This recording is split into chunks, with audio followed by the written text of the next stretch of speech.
वृंदावन के छोटे गांव में पारो और रामदरस नाम के पति पत्नी रहते थे। वह दोनों आंखों से देख नहीं पाते थे और हर रोज भिक्षा मांगकर ही अपना जीवन व्यतीत करते थे। दोनों श्री कृष्ण की भक्ति किया करते थे। भोजन से पहले वो उस भोजन का प्रसाद लगा दिया करते थे। उस प्रसाद को अपने भोजन के पात्र में थोड़ा सा मिलाकर बाकी किसी दूसरे गरीब को खाने को दिया करते थे।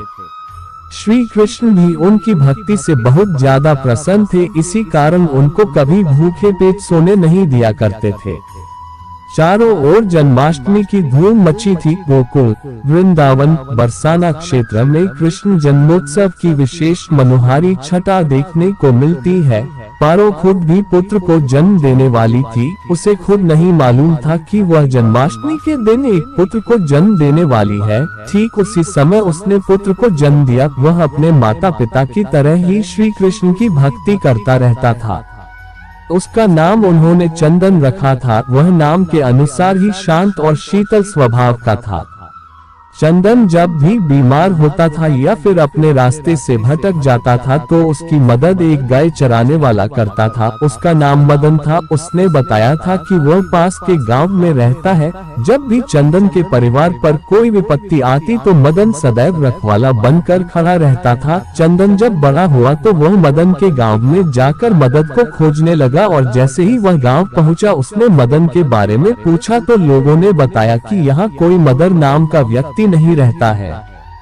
उसके बाद चंदन ने इस रहस्य का पता लगाने का मन बना लिया। चंदन उसे ढूंढता रहा परंतु उसे मदन ना मिला। फिर एक बार चंदन की माँ को बहुत ज्यादा बुखार हो गया था। वो लगभग मरने वाली थी। तब मदन उसके घर सहायता के लिए आया और शाम होते ही अपने गांव की ओर लौटने लगा। उस समय चंदन उसका पीछा कर रहा था और चोरी चोरी दूर से उसे देख रहा था। मदन वहां पर मौजूद एक मंदिर के अंदर दाखिल हो गया। चंदन उसे देखता रहा। काफी समय तक इंतजार करने के बाद जब चंदन ने देखा कि मदन मंदिर से बाहर नहीं आया है तो ऐसे में चंदन उस मंदिर में गया। उसने देखा कि वहां पर कोई भी नहीं है।